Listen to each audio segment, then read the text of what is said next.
नमस्कार. सिद्धबेटावर, आळंदीतल्या सिद्धबेटावर विसोबानी मुक्ताईची भेट घेऊन नामदेवाच्या सोबत काय काय झालं हे सांगितलं आहे. ते सांगताना मला एक गोष्ट तुमच्या लक्षात येते का? आता आळंदीत ज्ञानदेवांचं घर सिद्धबेट म्हणून ओळखलं जात होतं. सिद्धबेट, आपल्याकडे ते आधीही एक बेटच होतं. असं बेट जिथं माणसं जात नव्हती. माणसांच्या गर्दीत निर्मनुष्य बेट ते होतं. माणसांच्या गर्दीतलं निर्मनुष्य बेट. कारण मी माणसांच्या गर्दीतलं निर्मनुष्य यासाठी म्हणतोय की आजूबाजूची माणसं अशी असतील ना, तर ज्ञानदेव, सोपान, मुक्ताई आणि निवृत्तीनाथांना माणसं म्हणूच नाही. ही माणसं अशी असतील तर ती माणसं नव्हतीच. आणि ती जर का माणसं होती तर हे पशु होते. पशूंच्या गर्दीतलं बेट, माणसांचं बेट, किंवा माणसांच्या गर्दीतलं असं एक बेट जे निर्मनुष्य आहे, जिथे माणसं नाहीत, असंच ते बेट होतात अगोदर. आता याच बेटाला माणसं म्हणवणाऱ्या आळंदीकरांचा लळा लागला. आळंदीकरांना लळा लागला होता या बेटाचा. आणि ते त्या बेटावर जाऊन आपल्यात राहणाऱ्या दिव्य 4 भावंडांना सिद्ध पुरुष समजून त्यांच्या घराला आता सिद्धबेट म्हणू लागले होते. किती फरक असतो बघा. काही वर्षाचा फरक आहे. जेव्हा त्यांच्या दिव्यत्वाची, ज्ञानाची प्रचिती यायला लागते, तेव्हा ती झोपडी, संन्याशाच्या पोरांचं उपेक्षित घर आता सिद्धबेट व्हायला लागलं होतं. आणि याच सिद्धबेटावरून अनेक संतांना सिद्ध करण्याचे अभिनव प्रयोग चालू होते. नामदेवांना विसोबा चाटींची भेट घडवून आणून त्यांना गुरुपद दिलं गेलं होतं. नामदेवांना ज्ञान दिलं गेलं होतं. आणि या ज्ञानाने नामदेव तृप्त झालेले होते. नामदेव यांना गुरु करून केलं काय?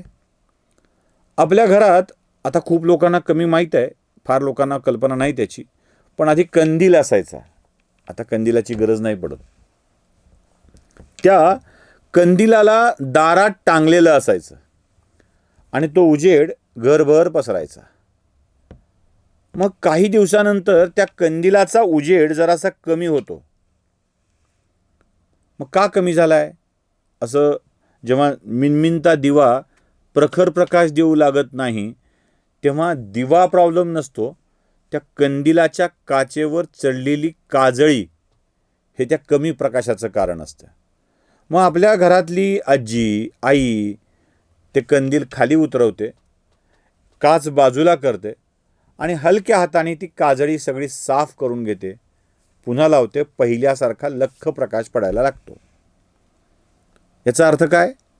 प्रकाश तिथेच होता, दिवा त्याच तेजाने पेटलेला होता, पण काचावरची काजळी दिव्याचा प्रकाश आमच्यापर्यंत पोचू देत नव्हती.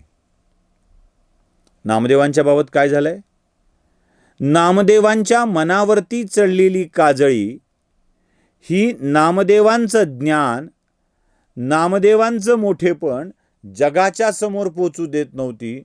विसोबा चाटींनी ती काजळी साफ केली आणि नामदेव नावाचा दीप तेजाने उजळू लागला. म्हणून गुरुकृपा आवश्यक आहे.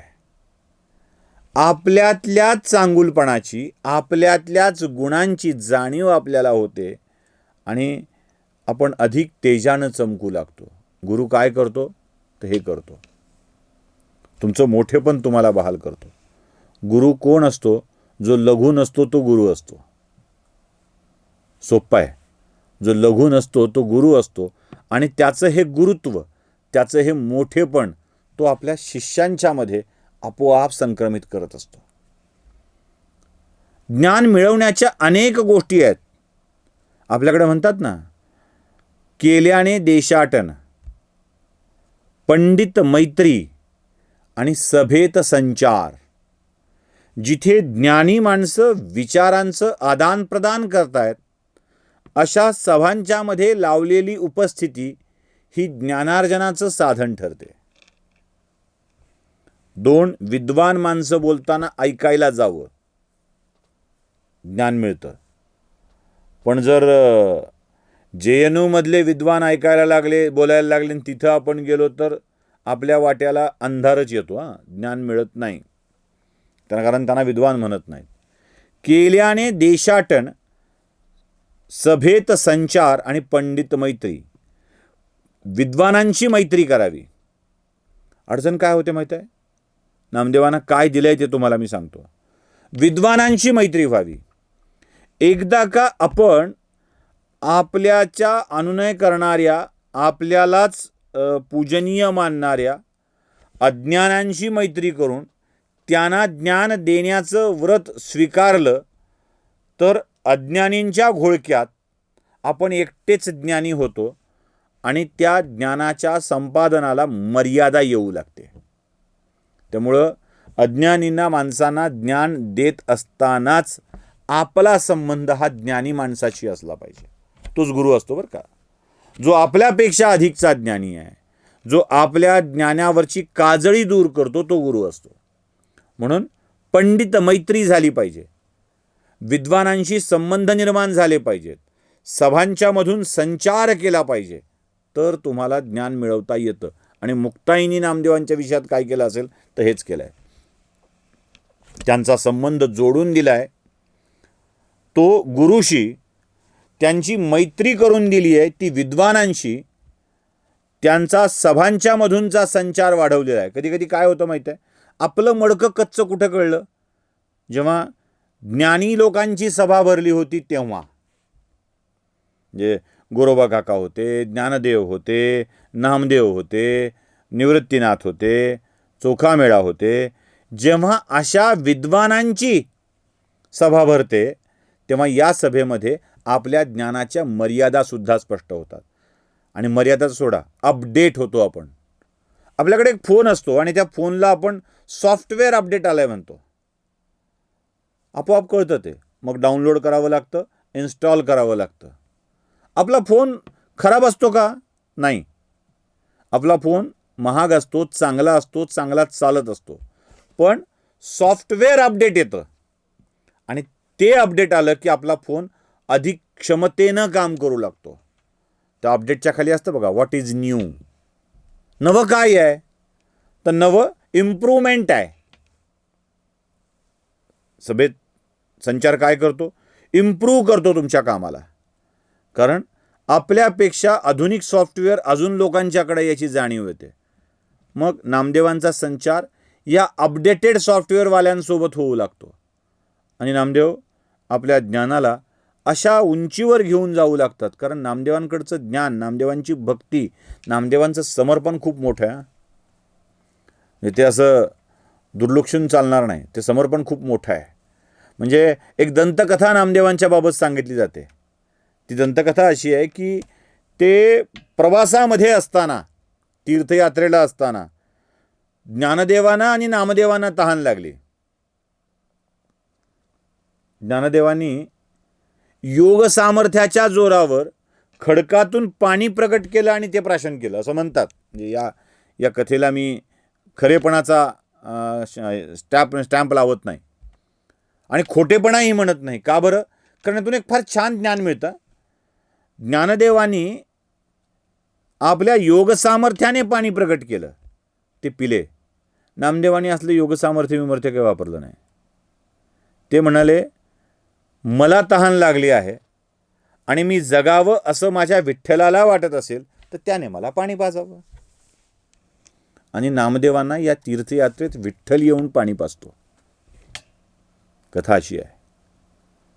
ज्ञानदेव योग सामर्थ्याने पाणी प्रकट करून पितात, तर नामदेव विठ्ठलाच्या हातून पाणी पितात. नामदेवांचं हे सामर्थ्य आहे, ही शक्ती आहे. एवढ्या उच्च कोटीचा संत, एवढ्या उच्च कोटीचा विठ्ठल भक्त असा उगाच काजळी लावून, काजळी झाल्यामुळे, काजळी चढल्यामुळे काचांवरती चमकायचा राहू नये असं मुक्ताईला वाटत होतं आणि मुक्ताईने ते केलं. ज्ञान मिळवण्याची पुढची पायरी आहे केल्याने देशाटन. देशातल्या वेगवेगळ्या भागात तुम्ही फिरलात तर तुम्हाला ज्ञान मिळू लागतं.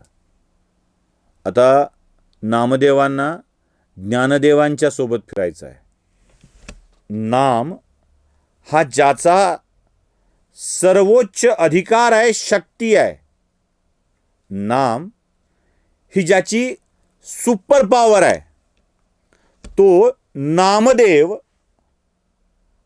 ज्ञान या सुपर पॉवरला प्रेरित करणारा घटक आहे.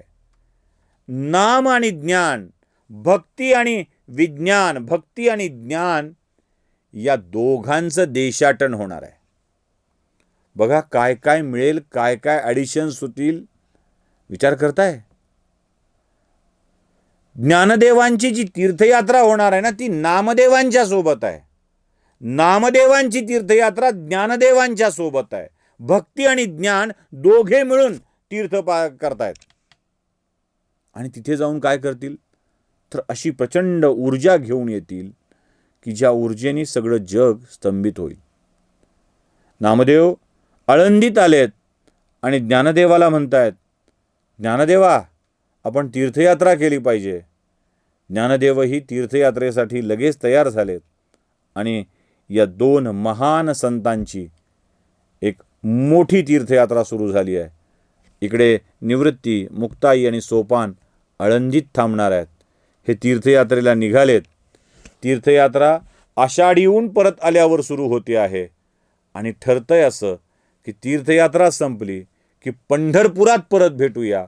तिथेच आषाढीच्या दर्शनासाठी आम्ही येऊ. म्हणजे जवळपास वर्षभर चालणारी ही तीर्थयात्रा कशी होती आहे ते बघूया पुढच्या भागात. नमस्कार.